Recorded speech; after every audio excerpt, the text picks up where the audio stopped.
It holds human body temperature. Every day. Not sometimes, not after a prayer. Every day. For 494 years, a piece of woven cactus fiber maintains exactly 98.6 degrees Fahrenheit, the temperature of a living human body. Scientists measured it. They came back and measured it again. They ruled out the fabric. They ruled out the environment. They ruled out every explanation they had. And then they wrote in their reports that they had no explanation. This isn't a legend. No medieval monk wrote this down in the candlelight, trying to make something sound miraculous. This is a finding from a thermal imaging laboratory, from a Mexican gynecologist named Carlos Fernandez del Castillo, who came expecting to find nothing remarkable, who left with a measurement he couldn't explain. The object is a cloak, woven from cactus fiber, the kind of coarse, cheap material a peasant would wear. The kind of fabric that, under laboratory conditions, disintegrates within 15 to 30 years. This one has lasted almost 5 centuries, and it's warm. Have you ever walked into a room and felt something you couldn't name? Not a temperature exactly, more like a presence, like someone had just left, like the air still holds the shape of them. I want to tell you about a piece of cloth, about what's inside it, and about a man no one paid attention to until the morning that changed everything. But first, I want to ask you something. Is there a place you've been avoiding? Not a physical place, an interior one. Something you circle around. Something you've told yourself you'll think about later, and later never comes. Because the story I'm about to tell you is, on the surface, about a miracle in colonial Mexico. But underneath, it's about what happens to a person when everything they believed in is gone. Scene 1. The Man on the Hill. December 9th, 1531. Juan Diego is 57 years old. He wakes before dawn and puts on his tilma, the rough woven cloak of a commoner, and begins the long walk to Mass. He has made this walk many times. Through the darkness, past the edge of the city that was once Tenochtitlan, past the rubble of temples that no longer stand, past the faces of people who have lost everything, their gods, their language, half of their blood relatives to disease, bodies piled in doorways, whole villages erased within weeks.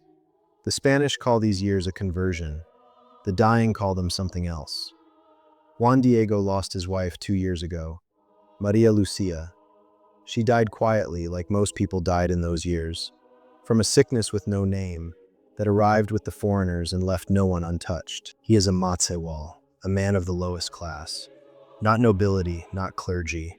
A man who farms, who weaves fiber, who walks to Mass in the dark because it is the one thing left that feels solid. He is crossing the hill of Tepeyac when he hears it. Birdsong. Not ordinary birdsong. He would later describe it as though thousands of birds were singing at once, but the sound came from inside the sound, if that makes any sense. Like the birds were made of something other than birds. He stops. At the top of the hill there is light, and in the light, a woman. She speaks to him in Nahuatl, his language. Not Latin, not Spanish, his. She calls him my most beloved son. She calls him the smallest of my children. She asks him to go to the bishop and tell him to build a temple here on this hill, a place where she can show her love, her mercy, her protection to all who are suffering. Juan Diego stands there, a man who has lost his wife, his gods, his civilization, his sense of what the world is. And a woman appears on a cold hill and says, "I am here. I am your mother. I see you." He goes to the bishop. The bishop doesn't believe him. Of course he doesn't. He sends Juan Diego away with the polite cruelty of officials. Come back another time. Bring proof. Juan Diego returns to the hill. He tells the woman he has failed. He suggests, humbly, that she find someone better, someone more important, more convincing. He is not the right person for this. He is no one. She says, "There are many I could send, but I have chosen you." Why does that feel like something you've heard before? Not from a woman on a hill, but somewhere inside yourself, in a voice you didn't trust. Scene 2. The Bomb. March 24th, 1921. The Basilica of Guadalupe in Mexico City. Morning. The air smells of incense and cold stone. A man enters carrying a large bouquet of flowers. This is not unusual. Thousands of people bring flowers here. He walks slowly, the way the devout walk, careful, reverent. He places the bouquet at the foot of the altar, directly beneath the image. The tilma has hung here for centuries. It hangs behind glass now. The same rough cactus cloth, the same image. A dark-skinned woman, hands folded in prayer, wrapped in a turquoise mantle scattered with stars. The man leaves. The bomb inside the flowers detonates. Later, investigators photograph the scene. The marble altar rails, shattered. Windows 150 feet away, blown out. A brass crucifix standing near the bomb, twisted, not broken but bent, folded, the way iron bends under extreme heat and force. The tilma, untouched, not slightly damaged, not singed at the edges, not cracked down the center, not moved from its position. The glass protecting it, intact. The twisted brass crucifix is still on display in the basilica today. You can go see it. You can stand in front of the bronze shape that looks like something violence made, folded and strange, a relic of force. And 10 feet away, behind glass, the tilma, warm, intact, 494 years old and counting. The man who placed the bomb was a secular militant. His name was Luciano Perez. He was part of the anti-clerical movement that, through the 1920s, closed churches, deported priests, executed men for saying Mass. He believed he was destroying a superstition. He failed. And here is the part that doesn't fit neatly into any explanation. The blast radius was precise. It destroyed everything in every direction, except up. The image hung directly above the bomb. The force should have been catastrophic. Structurally, physically, there is no clean reason the tilma survived. There is no clean reason. That detail, no clean reason, is the one you're supposed to set down and walk away from, and then find you can't. Scene 3. What is inside the eyes? 1951. A Mexican ophthalmologist named Javier Torroella Bueno is examining a magnified photograph of the Virgin's face, specifically her eyes. He notices something. In the iris, in the pupil, a reflection. He looks closer and closer. The reflection shows a tiny figure, a man, it seems, kneeling. He doesn't publish anything. He doesn't know what to do with it. Nearly 30 years later, in 1979, a Peruvian engineer named Jose Aste Tonsman takes the highest resolution photographs of the eyes that technology will allow and feeds them into a digital processing system. He spends months analyzing the data. He finds 13 figures, 13 separate human figures, reflected in both eyes of the image, left eye and right eye, independently, in the same positions. The reflections show a scene. Several people gathered together, one kneeling. The figures include, based on historical analysis, Juan Diego, the bishop, and interpreter. People who would have been in the room when Juan Diego opened his tilma and the image was first seen. This is already strange. But here is what makes it impossible. The reflections display the optical phenomenon called Purkinje distortion. When you look into a human eye, images reflected in the cornea appear distorted by the curvature of the surface, slightly bent, slightly warped, the way spoons distort your reflection. These figures show that distortion, correctly, precisely. To paint microscopic figures in an image, figures no larger than 0.5 millimeter, with optically accurate Purkinje distortion, would require understanding of corneal optics that did not exist in the 16th century. It would require tools that did not exist, techniques that were not invented. And yet, the figures are there, in both eyes, with correct distortion. Tonsman published his findings. Other scientists examined them. No one disputed the data. They disputed the interpretation, as scientists should, as they must. But no one could explain how the figures got there. One researcher put it simply, a painter cannot paint what the eye cannot see. But wait, that's not the strangest part. Here's the question that has kept historians and theologians awake for decades. The question that sits underneath everything I've just told you. If this image is so extraordinary, why did no one write about it for 117 years? The apparitions allegedly happened in 1531, The first written account appeared in 1648. 117 years of silence. No letters, no reports, no official church documents. In a century that documented everything, land grants, conversion records, epidemic deaths, tributary payments, there is not a single contemporary document that mentions the apparitions of Tepeyac as they are described in the tradition. This is the fact that serious historians return to again and again. It is the wound in the story, the place where certainty cracks. And here is what I want to ask you, not as theology, not as history, but as something personal. What if the question is wrong?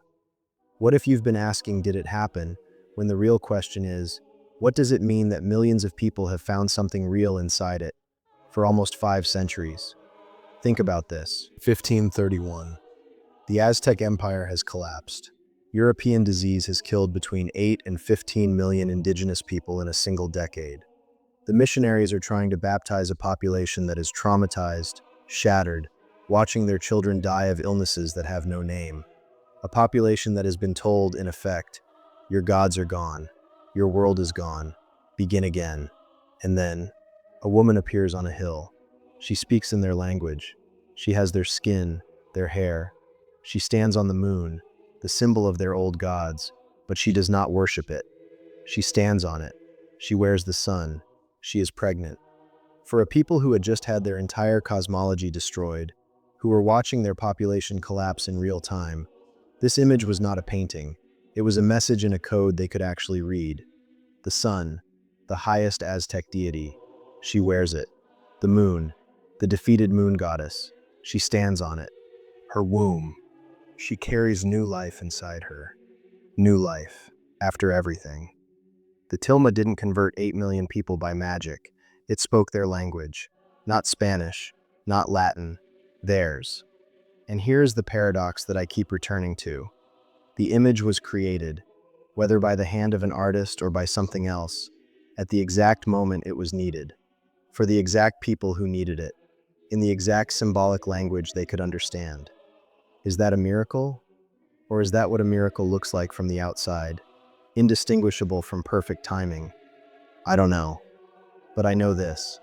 Juan Diego was a 57-year-old widower from the lowest social class in a collapsing civilization. He had lost his wife. He had lost his gods. He walked to Mass in the dark because it was the only thing left. And something appeared to him. Not to the bishop, not to the scholars, not to the powerful men who ran the institutions that were supposed to carry the message. To him. There's something in that detail that doesn't let go of me. The way the tradition insists, again and again. He tried to send her a better messenger. He told her he was no one. He asked her, please, to choose someone who mattered. She said she had already chosen. What if the people who feel most unqualified, most broken, most invisible, most convinced they have nothing worth bringing, are exactly the ones something is waiting for? Not because they're secretly special, but because they've run out of reasons to pretend. Silence. There's a moment, right before Juan Diego opens the tilma. He's standing in front of the bishop, holding the rough cloth closed, knowing no one believes him, where he has nothing left to argue. No credentials, no authority, no proof. Just the cloth in his hands and a cold December morning. He opens it. The flowers fall, and the image is already there, not painted over time, not sketched first and filled in, just there, present. The way some things arrive not when you're ready, but when you're finally done pretending you ever could be. In the old basilica, the one built in 1709, now slightly tilted from the soft volcanic ground beneath it, the walls are covered in retablos, small painted panels, tin mostly, sometimes wood, sometimes cardboard. Each one is a testimony. A family painted in flat folk art colors, kneeling before the tilma.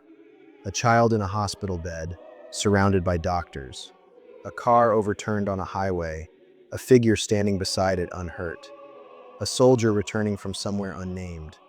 A woman kneeling alone in a dark room. Each one has words, handwritten, sometimes barely legible. Thanks to Our Lady of Guadalupe, who saved my son. Thanks to the Virgin, who kept my husband alive. I came to her with nothing, and she gave me back my reason to stay. There are thousands of them. Thousands. And here's what strikes me, standing in front of that wall. Nobody asked these people to paint. Nobody told them to hang their testimony in public where strangers would read it. They came on their own, with their small painted panels, and they nailed them to the wall, because they needed to tell someone what happened, and this was the only place that felt like enough. But let me tell you about one, not a painted panel, a documented testimony, recorded in the Chronicle of the Basilica, a woman. The year isn't given, only the decade, sometime in the 1950s. Her name is not published. The Chronicle identifies her only as a mother from Oaxaca. Her daughter had been diagnosed with a tumor behind the eye. The surgeons had operated. The tumor came back. They operated again. It came back again. The third time, the doctors told her there was nothing more they could do. She made the pilgrimage to Tepeyac on her knees, not metaphorically, on her knees, from the entrance of the basilica grounds, hundreds of feet of stone, to the image. The Chronicle records that she wept for a long time in front of the Tilma. It doesn't record what she said, or whether she said anything at all. It records that she left and went home. 3 months later, the doctors examined her daughter. The tumor was gone. They couldn't explain it. The Chronicle records the phrase the doctor used in his written report: medically inexplicable regression. What the Chronicle focuses on, and this is the part that stays with me, is not the tumor. It's what the mother said afterward, when she was asked what she had prayed for. She said she hadn't asked for the healing. She said she'd gone to the basilica because she'd run out of places to put her grief. She didn't know what to ask for anymore. She said she just stood there and wept. And somewhere in the middle of the weeping, she said, the grief changed shape. Not smaller, not gone, but different. Like it had been, she searched for the word, held. She said, I didn't feel alone in it anymore. The healing, she said, was the second thing. The first thing was that. Pause. The doctors couldn't explain it.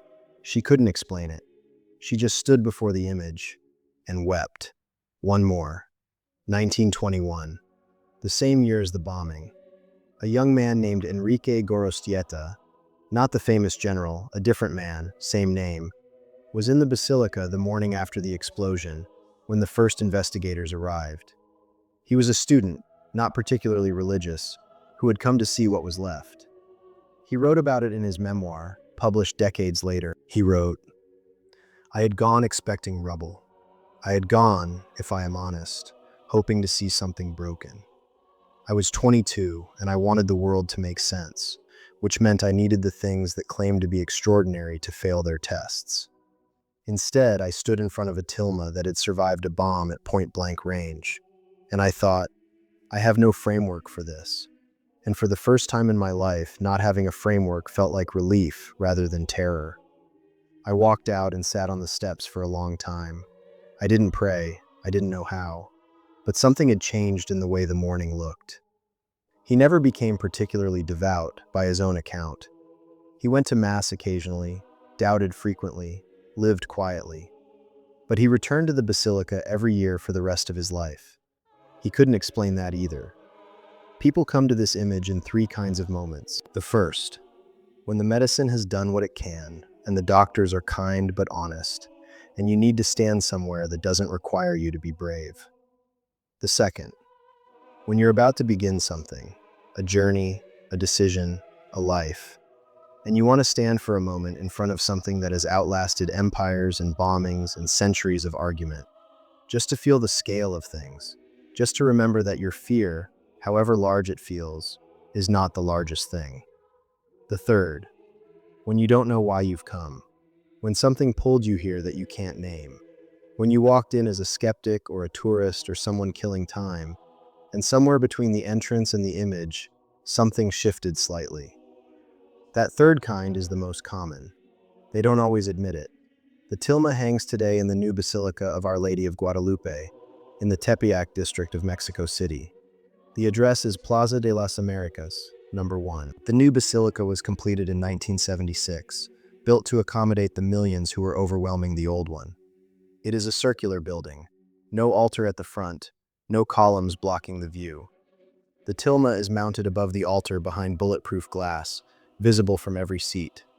Below it, a moving walkway carries visitors slowly past the image. You don't have to stop. You can keep moving, but most people slow down anyway. The image is larger than it looks in photographs.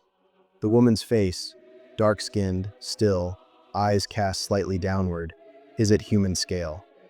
She is looking just past you, or just at you, depending on where you stand. Pilgrims have reported both. The old basilica, a few hundred feet away, is the one with the retablos, the walls covered in testimonies. If you go there too. Stand in front of the wall and read them. You don't have to believe any of them. Just let them be what they are. The record of people who came with nowhere left to go and found something. The feast day of Our Lady of Guadalupe is December 12th. In Mexico, the celebrations begin the night before, December 11th, when thousands gather outside the basilica for the mañanitas, the traditional dawn serenade. Mariachi bands play in the open air. Pilgrims who have been walking for days arrive, some on their knees, some carrying flowers taller than themselves, some with children sleeping against their shoulders. The basilica offers masses through the night and into the morning. If you go in the dark, before dawn. Stand outside and listen to the singing. You don't need to understand Spanish. Music this old has its own language. The novena, 9 days of prayer, begins December 3rd. You can follow it at the Basilica's official website or YouTube channel, which live streams the masses. If Mexico City is not possible, there are basilicas and shrines dedicated to Our Lady of Guadalupe in nearly every country in Latin America, across the American Southwest, and increasingly in Europe. But the original is at Tepeyac, and if you can go. Soul layer. At the beginning of this, I told you about warmth, a piece of cactus cloth, woven by a poor man in the 16th century, maintaining the temperature of a living human body for almost 500 years. I've been thinking about why that detail is the one that doesn't leave me. Not the bomb, not the eyes, not the stars, the warmth. Because warmth is the most ordinary miracle. It's what you feel when someone puts a hand on your shoulder in a waiting room. What you feel when you wake up from a grief so deep you'd forgotten you were still breathing, and the sun is on your face, and you're still here, and something in the world is still warm. The cold of December 9, 1531, the hill, the man who has lost everything walking through the dark toward Mass, and then light and warmth, and a voice saying his name. What kind of theology does it take to explain that? What framework? What doctrine? What careful argument? Maybe none. Maybe the Tilma's temperature is not evidence of anything. Maybe it's just cloth and physics, and a measurement that scientists don't yet have an answer for. Or maybe something is still trying to meet us where we are, where we actually are, not where we think we should be. Not when we've finally gotten ourselves together and our faith is tidy and our doubts are resolved. But here, now, in the cold, in the dark, carrying whatever weight we're carrying.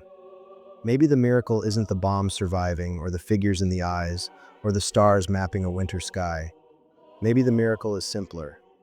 Maybe it's that a piece of cloth, woven from the same plant a poor man's clothing was made from, has been warm for everyone who has ever stood in front of it.